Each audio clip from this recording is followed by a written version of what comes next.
van? Les pido que abran por favor la Biblia en 2 Corintios, capítulo 7, versículos 2 al 4.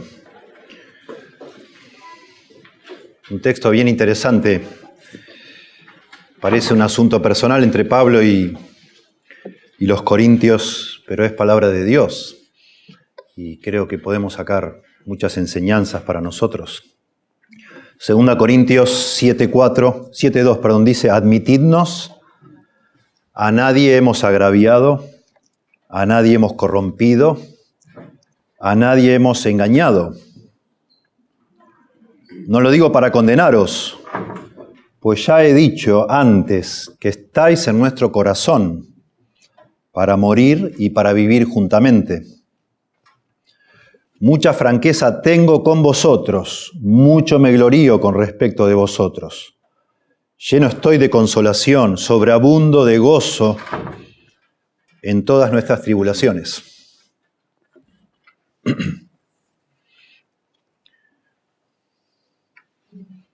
En este verso 4 que leímos al final, termina la sección más grande y más importante de esta carta de 2 Corintios, donde Pablo defiende su ministerio.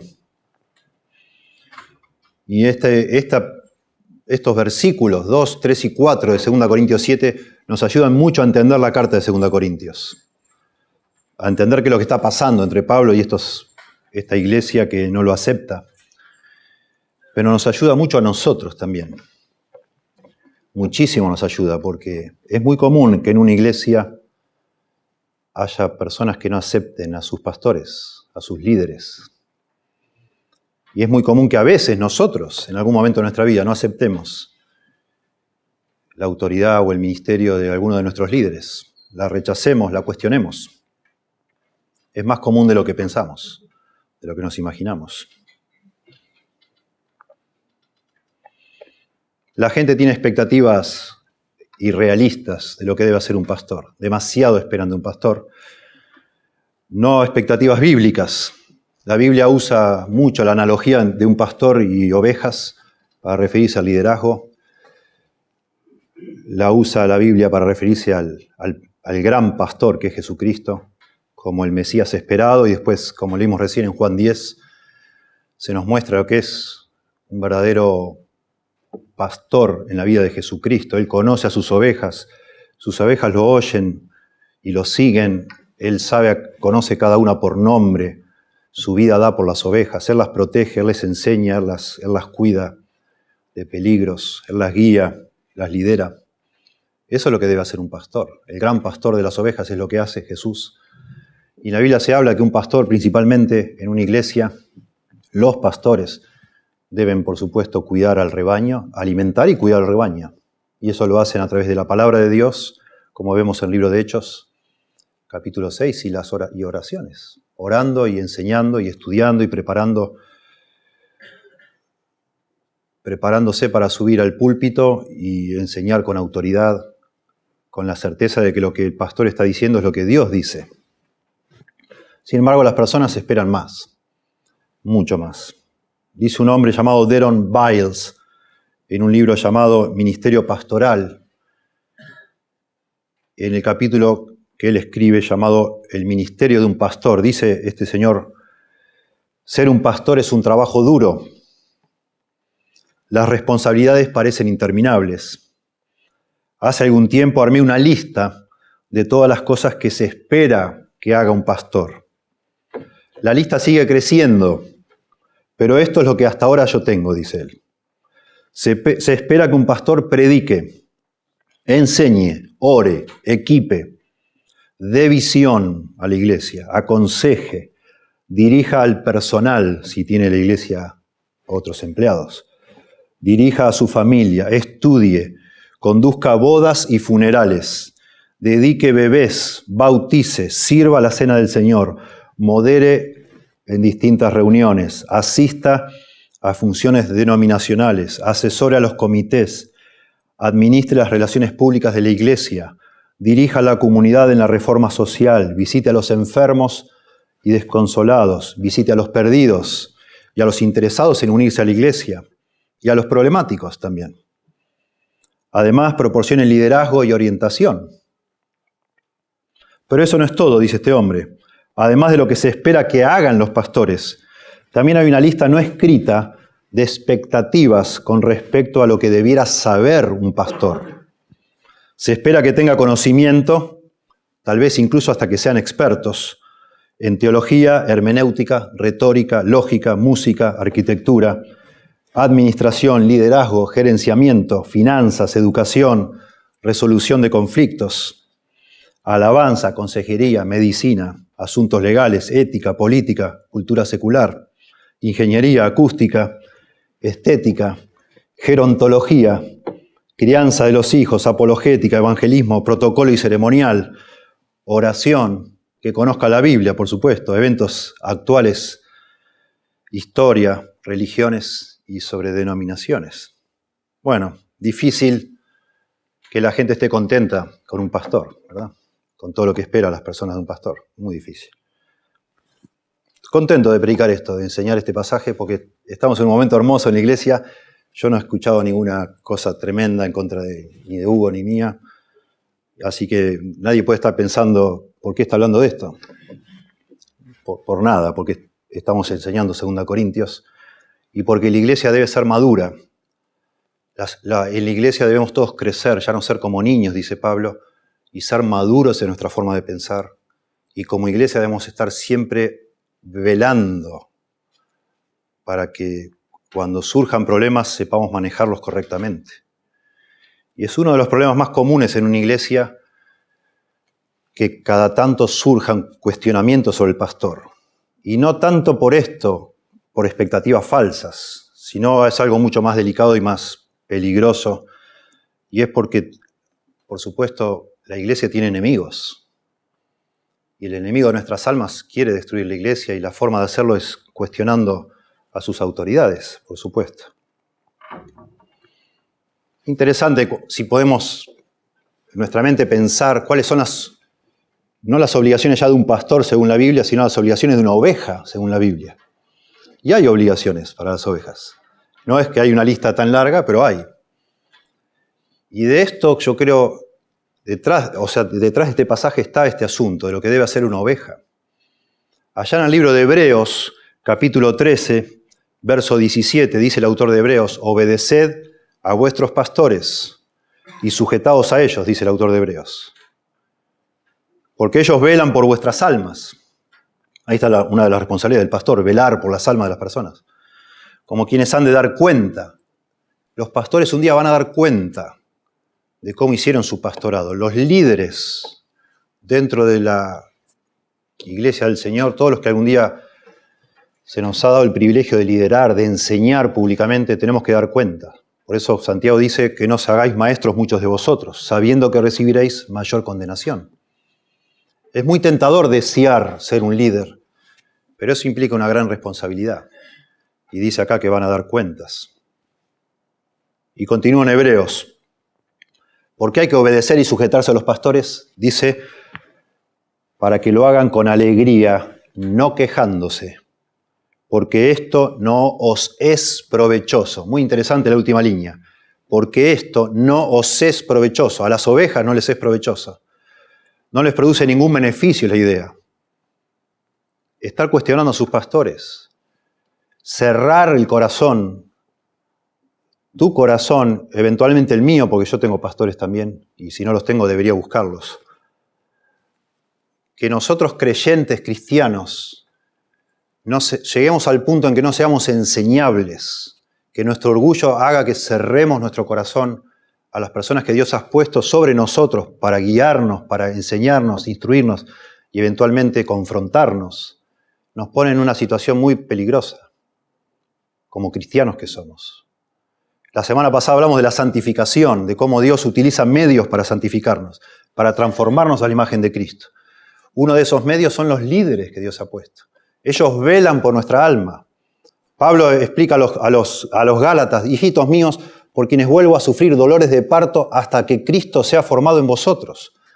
Pablo se asumía a sí mismo como pastor sobre los Gálatas, de que Dios lo iba a usar a él para formar a Cristo en la vida de ellos. Lo mismo escribe a los colosenses. cuando dice que Él enseña y amonesta a todo hombre a fin de presentar perfecto en Cristo Jesús a todo hombre, para lo cual trabajo luchando, dice. Pablo se esforzaba para presentar perfecto en Cristo Jesús a todo hombre, y eso es lo que debe hacer cada pastor. Pero es imprescindible que un cristiano o una cristiana ame a sus pastores y esté dispuesto a recibir enseñanza, instrucción, amonestación de parte de ellos. Es imprescindible que nosotros velemos por nuestra alma, por nuestro corazón, para estar, digamos, abiertos al ministerio de nuestros pastores. Y eso es lo que le preocupa acá a Pablo. Pablo está terminando toda la sección más importante de esta carta, que está defendiendo su ministerio porque ellos lo estaban atacando a Pablo. Y él no se defiende porque tiene un problema de vanidad o de ego, sino porque él se da cuenta que si ellos persisten en atacar a Pablo, ya ellos no van a ser capaces de recibir absolutamente ningún beneficio de Pablo. Por eso Pablo se defiende. Porque Pablo tiene intenciones, y la va a explicar a partir de la próxima sección, de ir a visitarles pronto, pero se da cuenta que si los visita en este estado de cosas, su visita no va a servir para nada, porque ellos no lo aceptaban a Pablo. Y está preparando esa visita. Quiere resolver este asunto y les exhorta, por favor, acéptenme. Me conmueve a mí esto, porque soy un pastor. Hace 30 años soy un pastor. Y me conmueve pensar en Pablo, que es al que todos admiramos, como el gran pastor sacando a Jesús, ¿no? ¿Cómo Pablo le ruega a una iglesia, por favor, acéptenme? ¿Qué es eso? Suena raro. Pero no lo hace Pablo por él. Él no tiene un problema otra vez con su amor propio. Él piensa en la iglesia y dice, acéptenme, abran su corazón a mí. Noten cómo lo dice acá, verso 2, 7:2, admitidnos, admítanme. Lo hace en plural, pero está diciendo, por favor, abran su corazón para mí. Hagan lugar en su corazón para mí y para los demás líderes que ustedes rechazan. La idea de este admitidnos es dar lugar, hacer un sitio para algo, para alguien. Se usa metafóricamente en cuanto a hacer lugar en la mente para aceptar algo, pero aquí en el contexto tiene que ver con hacer lugar en el corazón. Porque venía hablando de eso. Noten el capítulo 6, versículo 11. Nuestra boca se ha abierto a vosotros, oh Corintios. Nuestro corazón se ha ensanchado. Está diciendo, nuestro corazón, Pablo y los demás líderes, hemos hecho lugar para ustedes en el corazón. Nos hemos ensanchado el corazón. No estáis estrechos en nosotros, dice Pablo. Hay lugar para ustedes en nuestra alma, en nuestro corazón. Pero sí sois estrechos en vuestro propio corazón. En nuestro corazón, dice Pablo, hay lugar para ustedes, pero en el corazón de ustedes no hay lugar para nosotros. Verso 13, pues para corresponder del mismo modo como a hijos hablo, ensanchaos también vosotros. Y después hace este paréntesis de verso 14 hasta el 7.1, hablando del yugo desigual. Pero el capítulo 7.2 vuelve a lo mismo. Por favor, admitidnos. Había terminado diciendo ensanchaos, ensanchen el corazón para aceptarnos. Y ahora les dice, por favor, admítanme. Acéptenme como pastor, como líder de ustedes. Y enseguida, todo lo que continúa en el verso 2 es lo que Pablo entiende que son los motivos por los cuales ellos no le aceptan. Dice, a nadie hemos agraviado, a nadie hemos corrompido, a nadie hemos engañado. Muy interesante esto.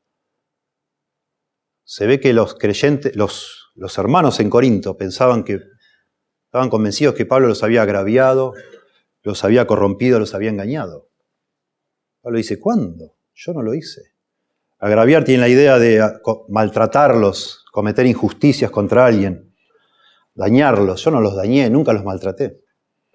Corromper es la idea de justamente de influenciar para mal, tanto en el sentido espiritual, por medio de falsas enseñanzas, negando la verdad, en el sentido intelectual, confundiendo a las personas, y en el sentido moral, corromper también la idea es pervertir a alguien por medio de la sensualidad o el libertinaje. Pablo de ninguna manera jamás hizo algo así, jamás.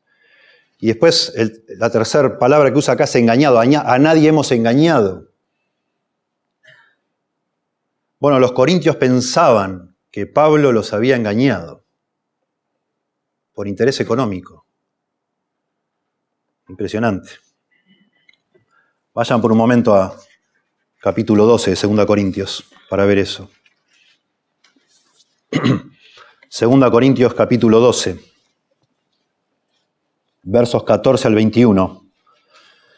La porción larga, pero déjenme subrayar algunas partes mientras leemos, así entendemos mejor también. Dice aquí, por tercera vez estoy preparado para ir a vosotros. Noten, nos fuimos casi al final de la carta, pero nos ayuda a entender. Él quiere ir a verlos, pero ellos piensan que él es un engañador. Ellos no lo aceptan. Por tercera vez estoy preparado para ir a vosotros y no os seré gravoso. Ser gravoso es, yo no voy a ir a comer a la casa de ustedes, no les voy a pedir dinero, nada. Eso es ser gravoso. No les voy a pedir nada. Porque no busco lo vuestro, sino a vosotros. Busco ministrarles, edificarles. No quiero nada de ustedes, no quiero dinero. Esa es la acusación que había detrás de esto. Pues no deben atesorar los hijos para los padres, sino los padres para los hijos. Dice, Pablo es el padre espiritual, ellos los hijos. Yo no quiero nada de ustedes no me deben dar a mí nada, yo soy el padre de ustedes. Espiritualmente hablando, yo voy a darles a ustedes en vez de al revés.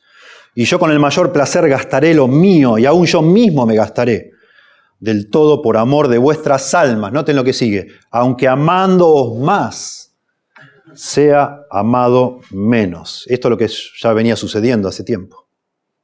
Recordemos que Pablo estuvo 1 año y medio en Corinto predicando el Evangelio. Él fundó la iglesia. Él les llevó el Evangelio. Él sufrió la persecución.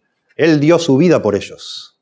Pero ellos ahora le correspondían no solo con falta de amor, sino con desconfianza, con calumnias. Pero admitiendo esto, dice Pablo, esto es una hipótesis que él hace. Admitiendo esto, imagínense. Ok, acepto lo que ustedes están diciendo contra mí, admitiendo esto. Que yo no os he sido carga. Él nunca, mientras estaba en Corinto, nunca recibió un peso de parte de los corintios.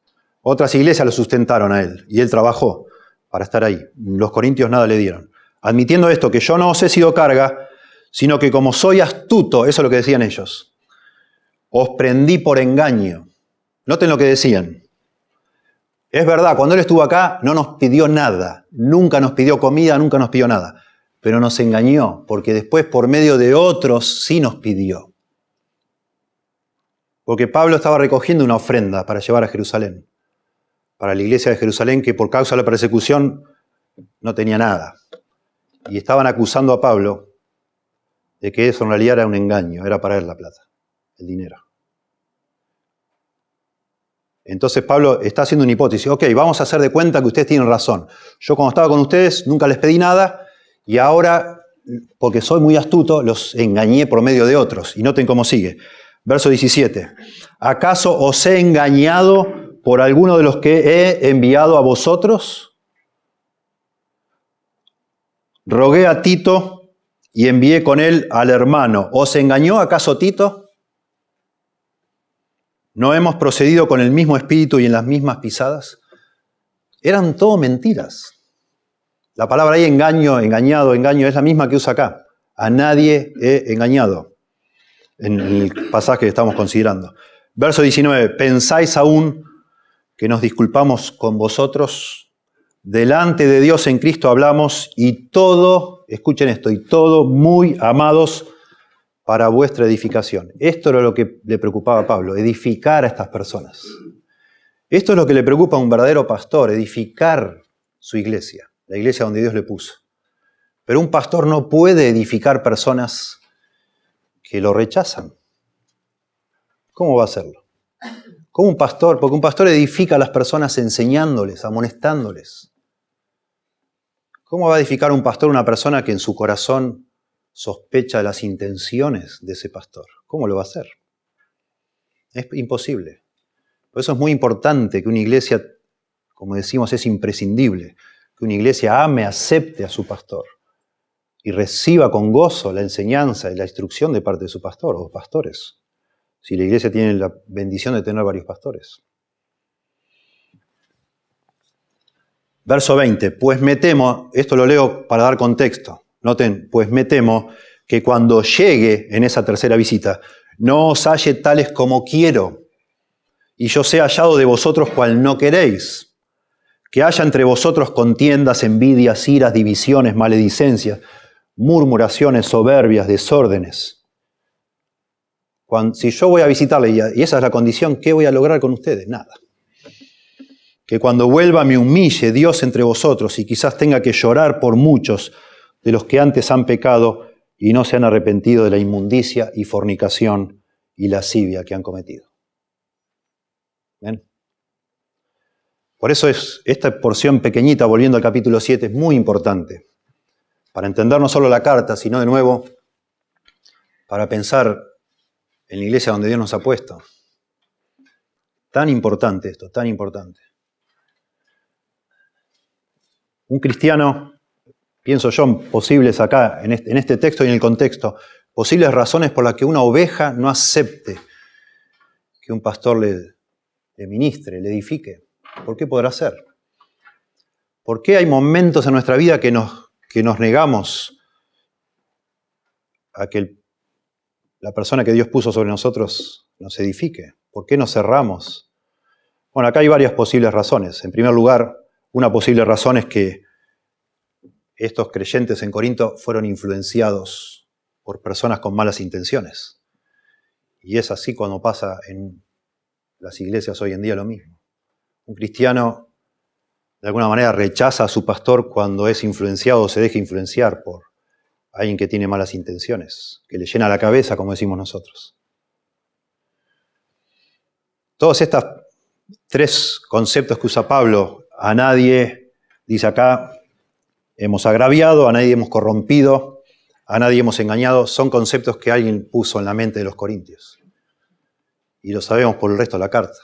Había falsos maestros entre los corintios, falsos apóstoles, dice Pablo, que sí ellos tenían intención de engañar a los corintios, pero necesitaban sacar al apóstol del medio, por supuesto. Necesitaban que la iglesia dude de las intenciones del apóstol para ellos entonces ser aceptados como líderes ahí dentro.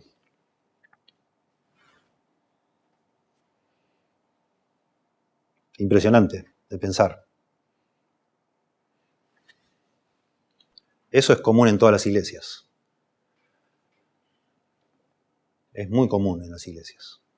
Que haya falsos maestros, falsos apóstoles, e incluso, como vemos en el libro de Santiago, no necesitamos llegar al punto de pensar que eso solo sucede cuando un falso maestro se introduce entre nosotros.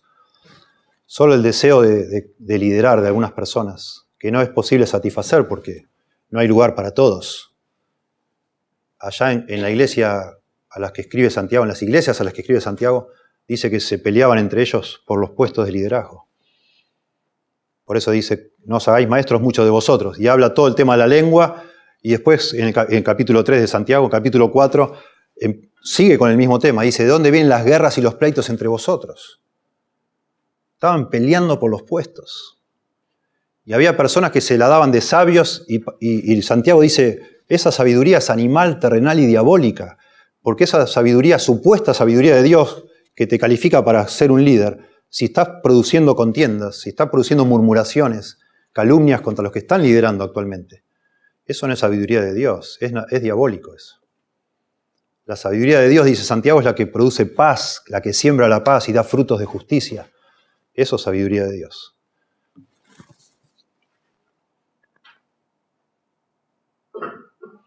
Notablemente el apóstol Pablo les recrimina a estas personas.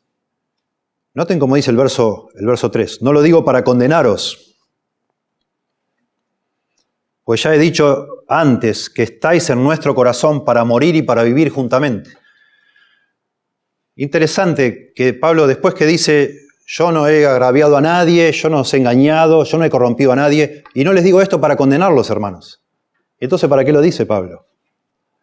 Es como un tiro por elevación a los que son responsables. De alguna manera Pablo está separando a las víctimas de estas falsas calumnias de los responsables.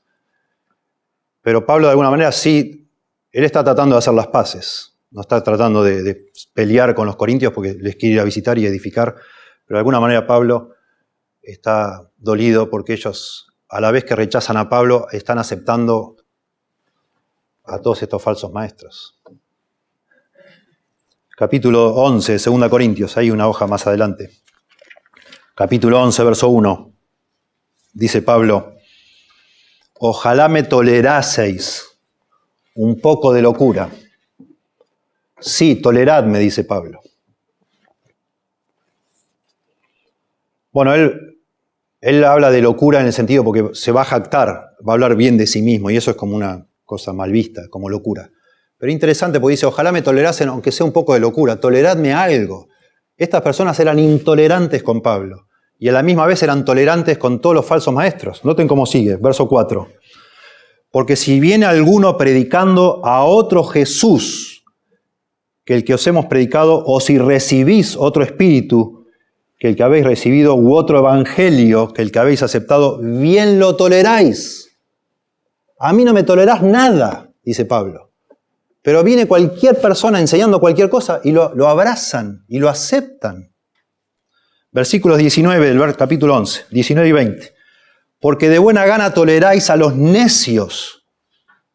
Noten ustedes, siendo vosotros cuerdos. Pues toleráis si alguno os esclaviza, si alguno os devora, si alguno toma lo vuestro, si alguno se enaltece, si alguno os da de bofetadas. Ustedes, yo no los puedo entender, dice Pablo. Ustedes están aceptando cualquier cosa de parte de otros y de mí no aceptan nada. Por eso dice, yo no lo digo esto para condenaros, porque los amo de todo corazón. Pablo no está descargando su frustración con los corintios, sino está tratando de enmendar una situación para poder edificarles. Eso es lo que está haciendo. Ya en 1 Corintios, yo les leo, en 1 Corintios, ya que es una carta anterior enviada a los corintios, ya Pablo les había hecho saber que él estaba preocupado porque en la congregación no eran todos creyentes. Y por causa de eso ya estaban siendo confundidos en muchas áreas. Y allá en 1 Corintios 15 está hablando de la resurrección entre los muertos. Verso 33 dice, no erréis, las malas conversaciones corrompen las buenas costumbres. Cuidado, hermanos. Ustedes están teniendo conversaciones con personas que no saben nada y empiezan a confundirse. No solo mentalmente, sino hasta su manera de vivir, de actuar. Corrompen las buenas costumbres. Velad debidamente, es la idea de estar atentos, tengan cuidado. Velad debidamente, 1 Corintios 15, 34. Y no pequéis, porque algunos no conocen a Dios. Para vergüenza vuestra lo digo, dice Pablo. ¿Por qué va? Bueno, entre nosotros también, en esta congregación, en este auditorio, hay algunos que todavía no conocen a Dios. ¿Y cuál es la vergüenza? ¿Por qué nos daría vergüenza que entre nosotros haya algunos que no conozcan a Dios? Al contrario, damos gracias a Dios, que cada domingo sospechamos que así es. Y nos da esperanza de que puedan conocer a Dios ustedes, escuchando la palabra. Los corintios debían sentir vergüenza porque no tenían el discernimiento suficiente como para pensar que una persona que aún no conoce a Dios debe conocerlo. Ellos a esas personas las habían ascendido a lugares de liderazgo. Les estaban escuchando, les estaban prestando atención, aceptando lo que ellos decían y todo eso era un relajo. Y a Pablo no lo aceptaban. Es una vergüenza. Tristísimo. Por eso dice Pablo, no lo digo para condenarlos. Estoy tratando de separar y ser específico en lo que realmente acá hay que atender. Pero ustedes de alguna manera han caído presas, víctimas, como ingenuos que son, de las malas intenciones de otros y están pensando mal de mí. No deberían hacer eso. Yo los amo, dice Pablo. Noten cómo dice, no lo digo para condenaros, pues ya he dicho antes que estáis en nuestro corazón. 2 Corintios 7:3. Para morir y para vivir juntamente. Ya os he dicho, es lo que acabamos de leer el capítulo 6, verso 11 y 12. Dice la Nueva Traducción Viviente del versos 11 y 12 del capítulo 6. Oh queridos amigos corintios, les hemos hablado con toda sinceridad y nuestro corazón está abierto a ustedes. No hay falta de amor de nuestra parte, pero ustedes nos han negado su amor. Les pido que respondan como si fueran mis propios hijos. ábrannos su corazón. Él los ama y está volviéndole a decir, los amo. Los amo. Pablo entiende que hay personas que están socavando la confianza de los corintios hacia Pablo y por eso remarca todo el tiempo, yo les amo, yo les amo. Seguramente estos falsos dirían, ¿qué les va a amar? Mirá cómo los trata.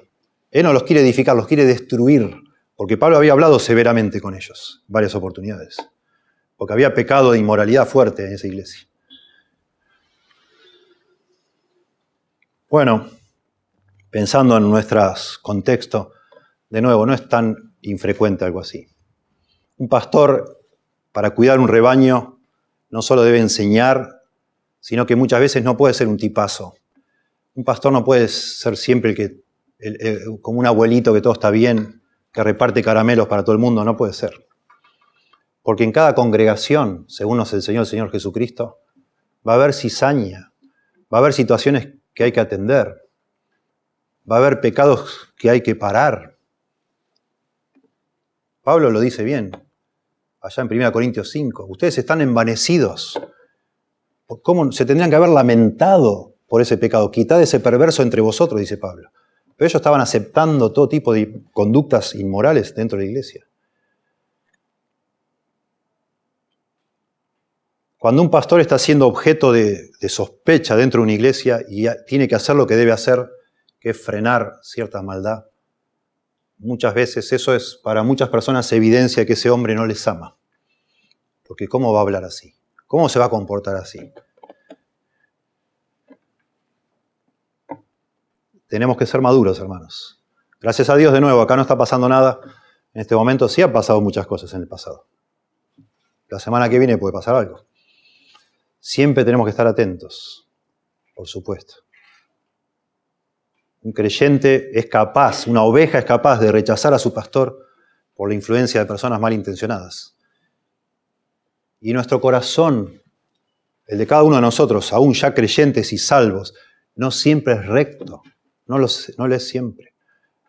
Muchas veces nuestras motivaciones nos engañan y es suficiente nada más desear un lugar de liderazgo y que no se nos dé para en nuestro corazón procurar sacar del medio a alguien para que en ese lugar estemos nosotros y generar todo tipo de calumnias. Eso lo vemos de una manera asombrosa, fuertísima en la vida de Moisés, cuando hasta su propio hermano y hermana son capaces de murmurar contra él por celos. ¿Ustedes se acuerdan? Impresionante. Con cualquier invento, porque la hermana se molesta porque la mujer de Moisés no era hebrea, era cusita, y ya con eso abran toda una revuelta contra Moisés.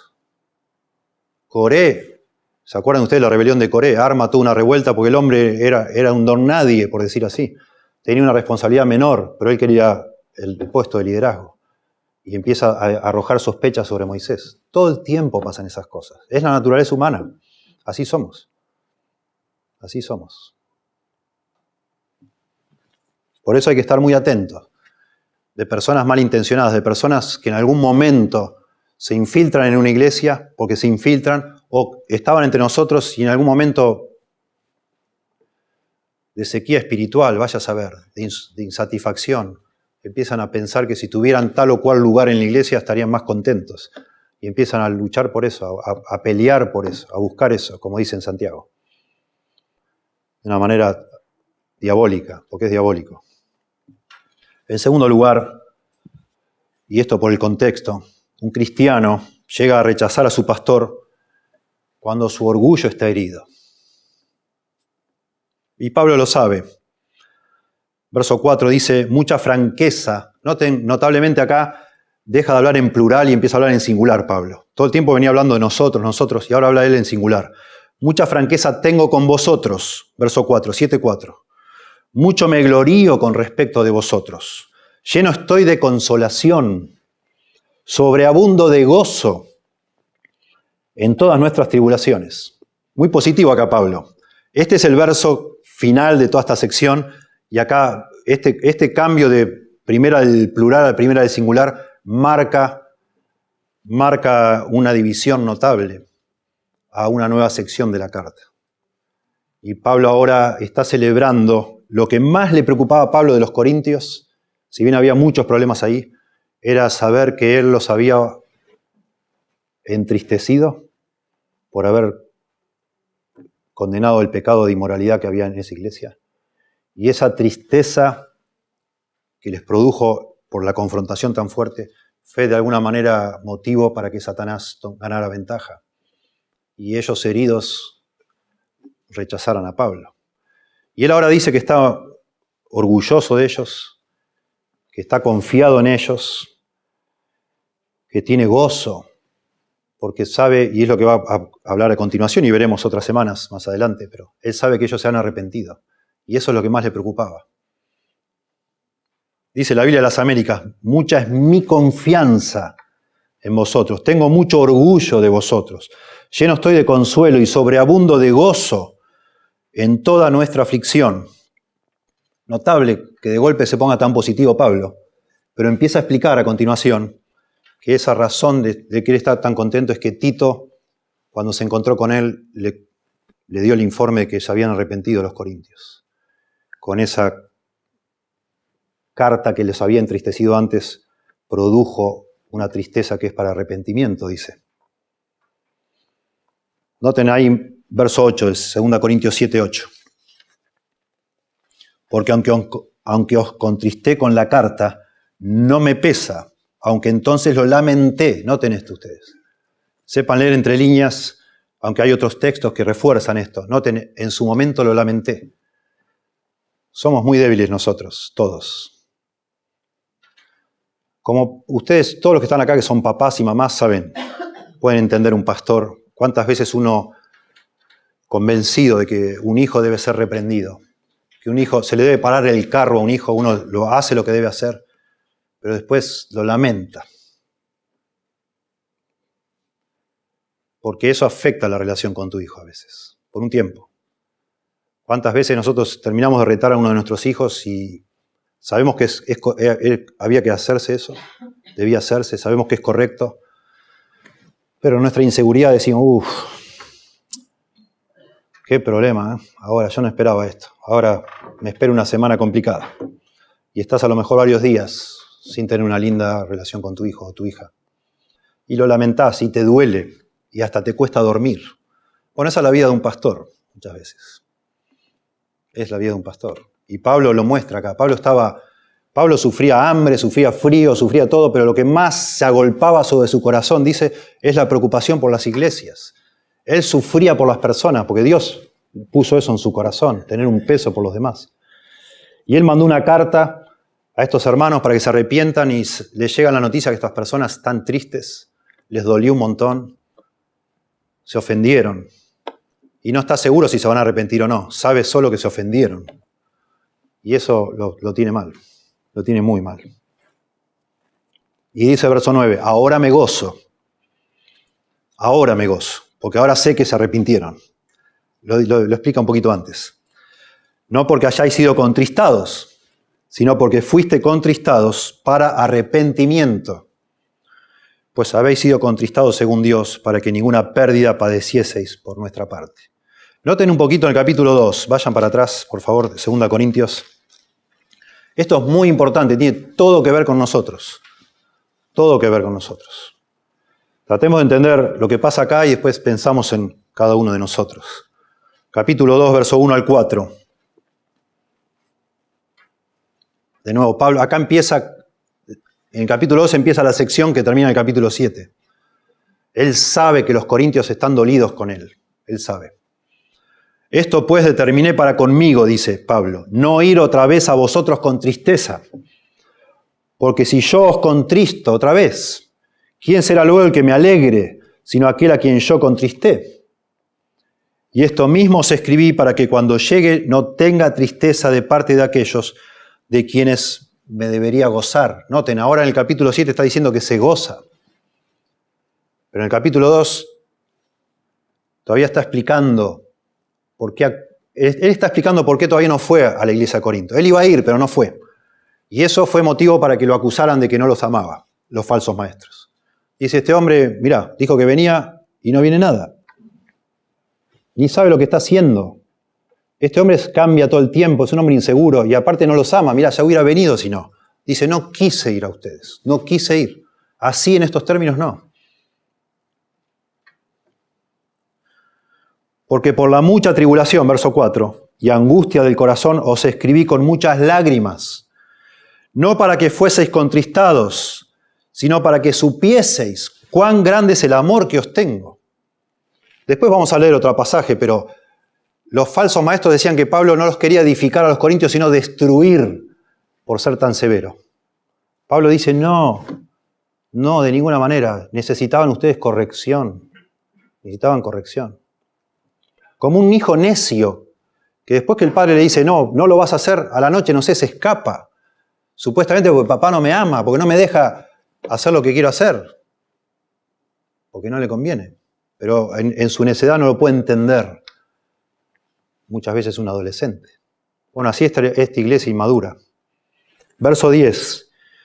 Porque Pablo ahora les anima, por favor, hermanos, perdonen ya a esa persona que pecó. Si se arrepintió, perdónenla. Y al que vosotros perdonáis, verso 10, yo también, porque también yo lo he perdonado.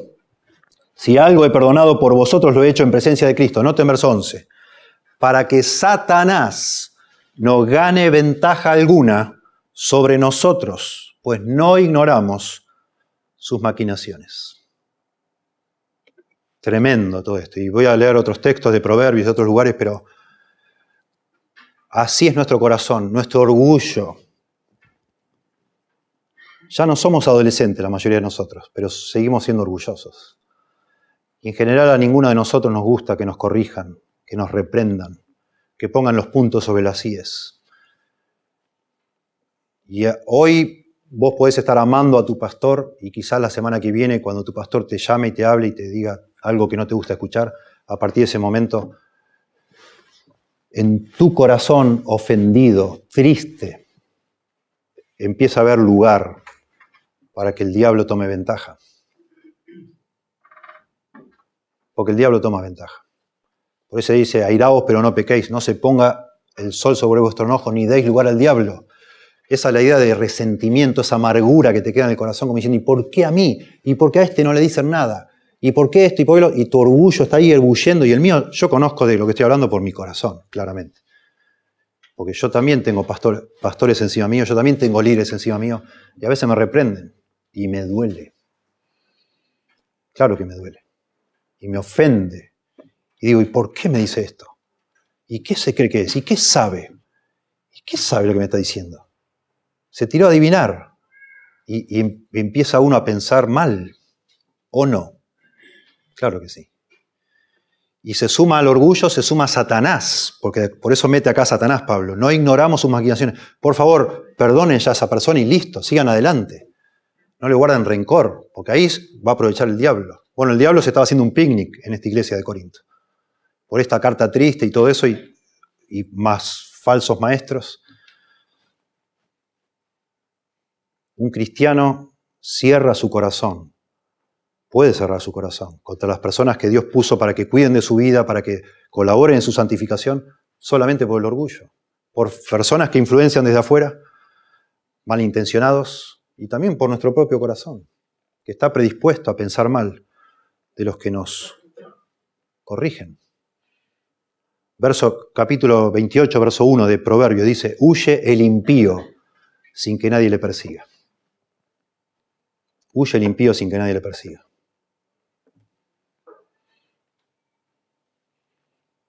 Cuando nuestro corazón abriga pecados, cuando empezamos a jugar en nuestra vida y no ser serios con el Señor, no solo nos alejamos de Dios, nos alejamos de los hombres y mujeres de Dios que pueden llegar a discernir lo que nos está pasando y meterse en nuestra vida y querer ayudarnos. No queremos que se metan. Queremos que nos dejen en paz, disfrutando de nuestro pecado. No queremos. Nos molesta. La insensatez del hombre tuerce su camino, dice Proverbios 19:3, y luego contra Jehová se irrita su corazón. Así somos las personas. Por supuesto, si somos capaces de enojarnos contra Dios, cuando en realidad somos nosotros responsables, ¿cómo no nos vamos a enojar con un Moisés, con con un líder, con un Pablo. Uno dice, ¿cómo van a ser tan desagradecidos con Pablo? Y si lo somos con Dios, ¿cómo no lo vamos a hacer con cualquier persona que Dios haya puesto encima nuestro? Proverbios 15:12, el escarnecedor no ama al que le reprende, ni se junta con los sabios. En otro proverbio dice, no reprendas al escarnecedor para que no te aborrezca. Corrige al sabio y te amará. Un sabio dice, gracias, pastor, gracias por haberme dicho, casi meto la pata, Pero una persona que es necia se enoja.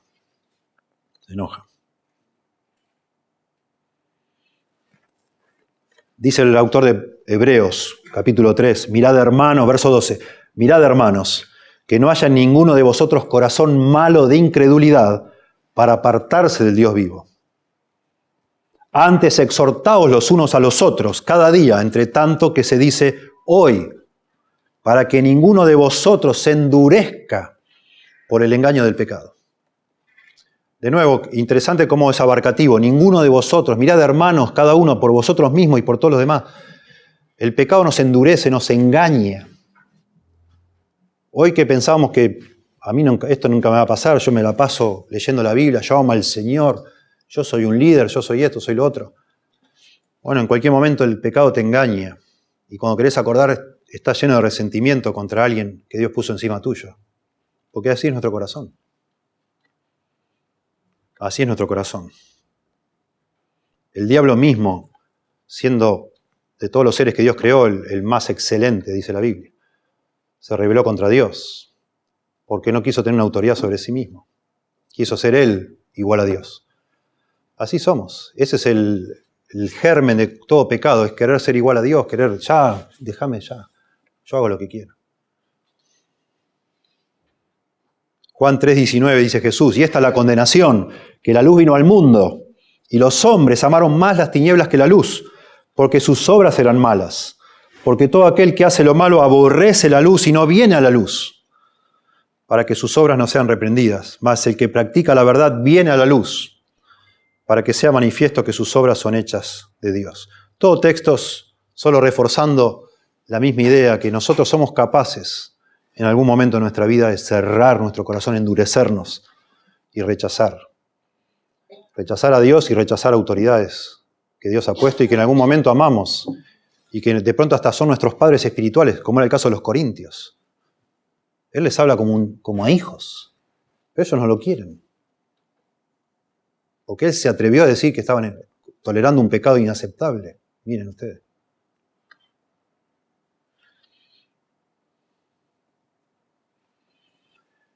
Y acá hay algo interesante en el contexto, volviendo a 2 Corintios capítulo 7, que a mí me sorprende mucho.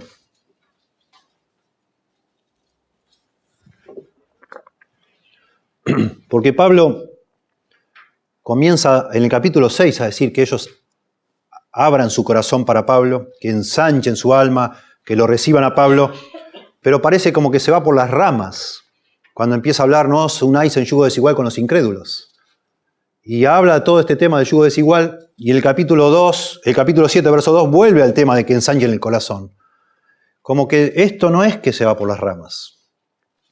Esto de que los corintios, no sabemos bien lo que estaba pasando acá, si es que ellos estaban participando en cultos paganos, si se refiere a eso. No sabemos si se refiere a que estaban en amistad con los incrédulos que están dentro de la iglesia, con los falsos maestros, aceptándolos a ellos. Pero Pablo pone esto en términos de que las asociaciones que tenían los corintios con otras personas estaban afectando que ellos no tuvieran lugar en el corazón para un hombre de Dios como era Pablo. Muy interesante esto. De nuevo, el pecado, cuando nosotros en nuestra vida, en nuestro corazón, damos lugar a otras cosas. Idolatría es el punto acá, ¿no?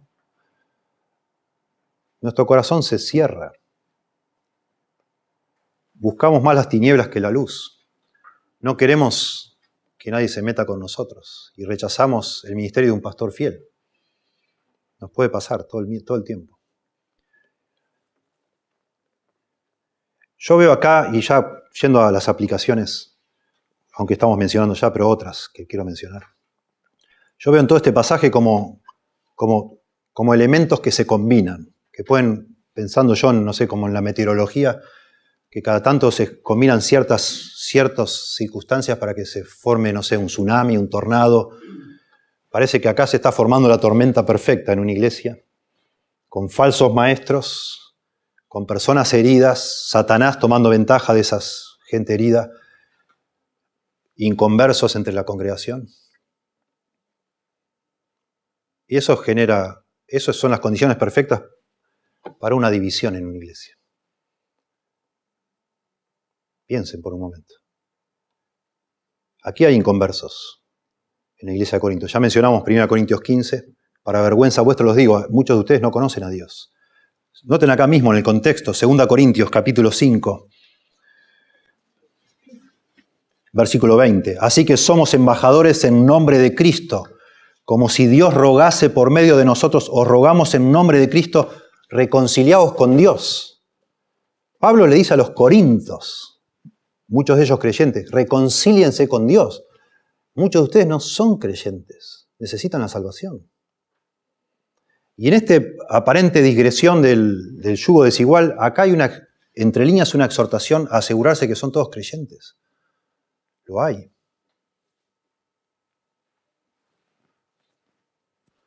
Y yo digo, un cristiano, en tercer lugar, un cristiano puede llegar a rechazar a sus pastores porque probablemente no sea un verdadero cristiano.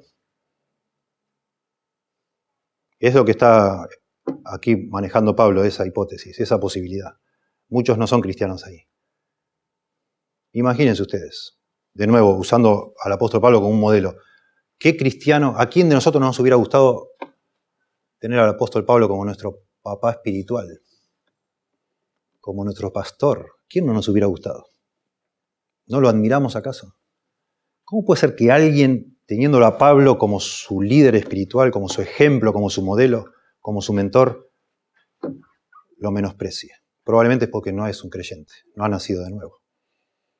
Y eso, aquí Pablo especula con eso. Noten en 2 Corintios, capítulo 13, al final de la carta ya, versículo 5.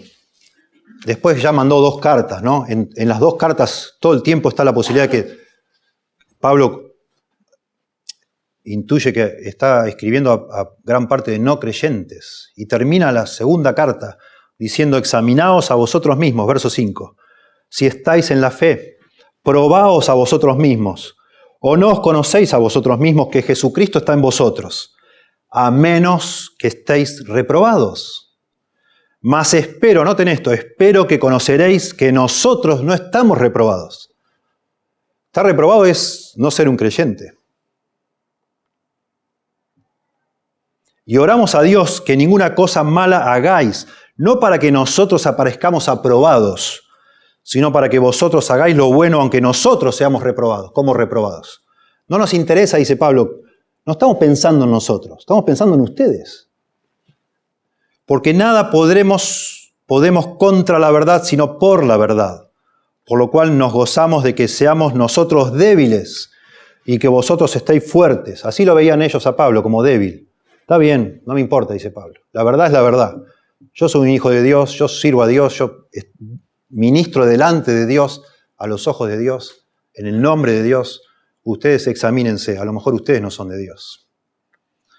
Verso 10, por esto os escribo estando ausente, de nuevo la futura visita, para no usar de severidad cuando esté presente, conforme a la autoridad que el Señor me ha dado para edificación y no para destrucción. Eso es la acusación que hacían de Pablo también.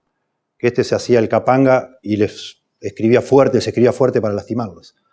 Y Pablo dice, no, los amo, necesitan ustedes reprensión.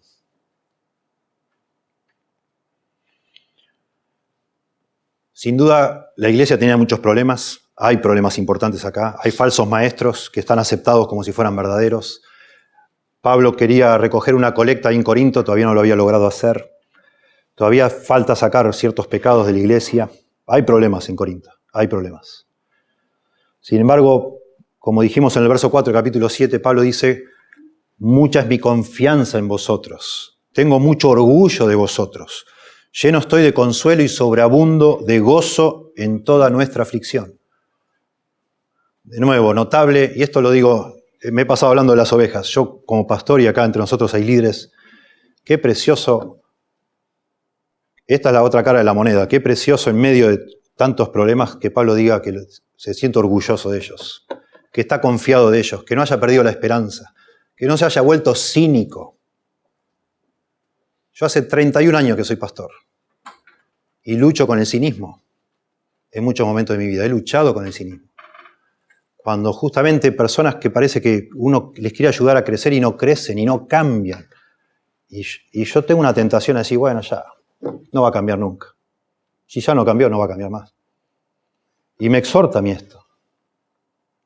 Y uno, los que somos líderes, sea pastor o sea de algún grupo, usted sabe, y esto nos advierte acá, que tarde o temprano, por más que usted ama a las personas, muchas veces esas personas que usted ama, usted recibe quejas, calumnias a veces, incomprensión, no aceptación. Y eso puede hacer que nosotros de nuevo nos volvamos amargados, vengativos. Y qué lindo es leer que Pablo dice, estoy muy confiado de ustedes, estoy lleno de gozo, porque se enteró que se arrepintieron. Dice, eso es lo que a mí me pone contento. Hay falsos maestros, hay algunos que no se convirtieron, sí hay, pero algunos que estaban en tremenda situación se han arrepentido y eso me llena de gozo. Y me renueva la confianza, la esperanza de que Dios está obrando en esta iglesia. ¡Qué precioso! Aplicaciones, que ya hemos mencionado, pero más aún. Escuchen, por favor. Piensen por un momento. Hemos hablado de falsos maestros, de nuestro orgullo y de la posibilidad de no ser creyentes. A eso me refiero con una tormenta perfecta, esos tres elementos. En toda iglesia, según Jesucristo explicó, va a haber cizaña. Hay trigo y hay cizaña. Hay no creyentes, en cada iglesia hay no creyentes. Eso es inevitable que así sea. En toda iglesia hay creyentes que luchan con su orgullo. Es inevitable. No en toda iglesia hay falsos maestros, pero puede haber. De hecho, cuando Pablo en Hechos 20 les advierte a los ancianos de Éfeso, dice que entre ustedes van a salir algunos de entre ustedes falsos, que en algún momento parecían verdaderos. De manera que entre nosotros puede haber en potencia, en germen, alguien que algún día pueda ser un falso maestro, que no lo conocemos aún. Si lo hubiéramos detectado, los líderes de esta iglesia ya hubiéramos intervenido, porque eso es algo serio. Para eso estamos acá. Pero debemos velar, hermanos. Los líderes de la iglesia velan para que no se filtren en la membresía de la iglesia inconversos, cristianos profesantes y falsos maestros. Pero nadie puede velar por vos. Vos tenés que velar por vos mismo en cuanto al orgullo en tu corazón. ¿Qué vas a hacer cuando alguien te reprenda? Porque lo he visto, hace 31 años que soy pastor, lo he visto en todas partes. Acá hace 28 que estoy. He estado en otros lados antes y he estado entre medio allá en la iglesia en Estados Unidos, no como pastor principal, pero lo veo. La dinámica es la misma en todos lados y lo veo en la Biblia. Hay personas malintencionadas que parece que tienen un radar prendido y están siempre escaneando a ver si hay un posible foco de descontento en algún corazón. A ver si pueden sumar a esa persona descontenta para su causa malintencionada. Un creyente, un lindo creyente, una linda cristiana, que ama al Señor, que ama a su pastor, que ama a su iglesia, pero que tiene orgullo, como todos lo tenemos, que no maneja bien esa ofensa, ese dolorcito, enseguida se expone a que otra persona le reclute para su causa injusta, diabólica. Y eso así como se edifica por medio de la boca, nosotros edificamos la iglesia hablando. Yo en este momento estoy hablando y Dios utiliza lo que hablo para edificar personas. De la misma manera, la iglesia se destruye, una iglesia hablando. Personas que van diciendo, che, ¿viste lo que dijo? ¿Viste lo que hizo? Y viendo a ver si pica a alguien con eso. Y así van juntando, y se va juntando de toda esa tormenta. Y por supuesto, con la cizaña que hay entre nosotros, que siempre habrá, y se va juntando y se va juntando. Tenemos que velar, hermanos, cada uno de nosotros. Pero vele sobre su corazón, sobre todo. Confíe en los líderes que Dios ha puesto, que velan justamente para que aquí no surja ninguna de esas cosas, pero por favor cuide su corazón. Cuide su corazón. Porque algún día puede ser que usted sea parte de una rebelión, así como hizo Coré, que juntó gente y armó una rebelión. Y así vemos en cada momento en la Biblia. Para quienes ya somos líderes, aquí hay una lección hermosa, como yo dije, del apóstol Pablo, que puede decir, los tengo en mi corazón, los amo, he ensanchado mi corazón. Una iglesia que era ingrata, una iglesia que era dura, tremenda. Pablo dice, los tengo en mi corazón, estoy dispuesto a vivir y a morir juntamente con ustedes. Wow, a mí me exhorta. Porque en definitiva, hasta que estemos en el cielo, no va a haber nunca una iglesia perfecta, y los que somos llamados a liderar tenemos que admitir desde el principio que cada tanto alguna de las personas que amamos nos va a dar un puñalcito en la espalda, y estemos listos para eso. Eso es el liderazgo también. Y pensemos en la cantidad de puñales que nosotros hemos dado a la espalda de nuestro Señor, porque traicionamos por nuestra naturaleza. Imitemos esta forma tan graciosa de ministrar, de decir, bueno, no soy complaciente con el pecado porque hay que atenderlo, pero cuando se trata de mí, puedo no defenderme, puedo perdonar, y debo perdonar, y debo tener grandeza, y debo pasar por alto, para seguir siendo un pastor que edifica, y no que se venga, que toma venganza, que toma retribución, y dice, vos me hablaste, ahora sí, ahora venís, después de todo lo que dijiste, buscate otra iglesia. No, de ninguna manera. De ninguna manera. Y pienso en los que estamos acá, que están acá, que algún día les gustaría, de pronto sueñan o sospechan que de pronto Dios les llamó para servir al Señor y les gustaría ser líderes en una iglesia, en esta o en otra. De nuevo, es parte del ministerio. Y es muy interesante y muy bueno examinarnos a nosotros mismos. Es fundamental que seamos irreprensibles por la gracia de Dios, con la ayuda del Señor, porque imagínense si a todo esto le sumamos a la ecuación que el pastor realmente da motivos para que todo el mundo esté hablando de él. Imagínense. Por eso es tan importante que los líderes de una iglesia sean irreprensibles, como nos dice la Biblia. 1 Timoteo 3, Tito 1. Para que en lo posible no demos nada de qué hablar a nadie. Aún así van a hablar. Pero de nuevo, también no solo procurar ser irreprensibles, sino ver de nuevo nuestro corazón. En el sentido de cuando nos ofende alguien, si somos capaces de nuevo de pasar por alto, de no defendernos a nosotros mismos. Si realmente hemos muerto a nosotros mismos para vivir por el bienestar de otros, eso es lo que es ser un líder. A ninguno tengo del mismo ánimo, dice Pablo de Timoteo, ni que tan sinceramente se interese por vosotros, porque todos buscan lo suyo propio, no de lo que es de Cristo Jesús. Si alguno de nosotros está deseando ser líder porque está buscando algo para sí mismo, no lo sea, por favor. Porque en el momento que todo esto suceda, usted va a estallar con ganas de reventar a alguien. Porque ser líder es negarse a uno mismo para el servicio de los demás. Y cuando esas personas que uno está sirviendo le devuelven eso a uno, bueno, de nuevo, prueba mucho esa verdadera motivación, si uno tenía o no tenía. Los estudios dicen que en el mundo hay 2,2 millones de iglesias evangélicas. Y el 85% de esas 2.200.000 iglesias evangélicas, 85%, están dirigidas por pastores con poca o ninguna formación. Se estima que menos del 10% de pastores tienen un diploma en teología. Por otro lado, muchas iglesias de esas 2.200.000 no tienen pastor. Tener un pastor es una bendición de Dios para una iglesia. Tener 2, ni les cuento. Tener 3, imagínense. Tener un pastor preparado, entrenado en teología, en Biblia, en ministerio, es una rareza, es una rareza. Además de eso, tener un pastor que estudia cada semana, que ora por las personas que Dios le ha dado, es un inmenso privilegio que muy pocos conocen.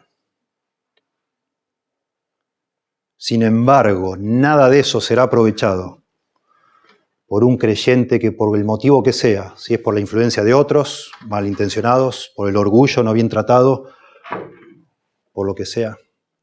Si una persona que tiene tales pastores no tiene su corazón ancho para ser ministrado por esos pastores, no importa todo el estudio, toda la oración, toda la preparación, todo el privilegio, no importa. Nada de eso se puede aprovechar. Por eso es muy importante que cuidemos nuestro corazón y que tengamos lugar en nuestro corazón para ser pastoreados, enseñados, instruidos y reprendidos si hace falta. Sí. Señor, damos gracias por tu palabra. Por favor, úsala en nuestras vidas. Ayúdanos a pensar, a meditar en nosotros mismos, en el engaño de nuestro corazón, en el orgullo, que lo primero que hace es cegarnos a su presencia en nosotros mismos, a verlo con claridad y rápidamente en los demás, pero no poder verlo en nuestro propio alma y corazón. Por favor, Señor, ayúdanos. Aquí entre nosotros hay personas que no son de esta iglesia, que vienen de otros lados. Gracias a Dios por eso. Gracias a ti, Señor, pero también que tú les ayudes a pensar. Algunos de los que están aquí no tienen pastor. Que por favor cada uno de nosotros busque delante de ti humillarnos, reconocer con humildad nuestra necesidad de ayuda de otros y buscar pastores fieles, que les demos lugar en nuestro corazón para que nos instruyan, nos enseñen, nos exhorten, nos hablen de ti, Señor, de parte tuya. Por favor, Señor, ayúdanos, protege esta iglesia, Dios, por favor, con discernimiento, con madurez. Señor, ayúdanos a manejar bíblicamente cada ofensa que haya entre nosotros, para no dar lugar al diablo ni a ningún tipo de división que solo retrasa el crecimiento, retrasa y lastima tu obra, Señor, aquí. Necesitamos tu ayuda, Señor, pedimos que nos perdones, nos humillamos ante ti porque en nuestro corazón reconocemos celos, envidia, malas intenciones, vanagloria, Señor, el deseo de ser más que otros, de estar encima de otros, de no querer que nadie nos diga lo que tenemos que hacer. Somos iguales entre nosotros, Señor, y pedimos que tú nos ayudes, Señor, a tratar con nuestro orgullo, de manera que no nos dañe a nosotros, a nuestras familias y a la iglesia que tú nos has dado tan hermosa, Señor. Ayúdanos a los líderes, a no ser cínicos, a ser amorosos, aun cuando escuchamos que alguien está en un bajón espiritual y no reconoce y no acepta, rechaza y critica y opina de manera dolorosa o hiriente, Señor. Ayúdanos, por favor, a honrarte a ti, a tomar consejo de tu palabra y aplicarlo en todas estas áreas que hemos mencionado, Señor. Y por supuesto rogamos por quien aún no te conoce, Señor. Como leímos acá, que tú les des por medio de tu Espíritu la capacidad de examinarse a sí mismo, a sí misma y discernir si eso no es aprobada por ti, si al morir va a estar de verdad ante ti justificada por los méritos de Cristo, o está confiando en vanas ilusiones, en ser buena, en ser bueno, en tener cierta moralidad. Señor, que tú, por favor, por tu palabra, muestres que solo hay un Salvador, que es Jesucristo, y solo hay un camino, que es la cruz de Cristo, el aferrarnos a Él por medio de la fe, Señor. Damos gracias en el nombre de Jesús. Amén.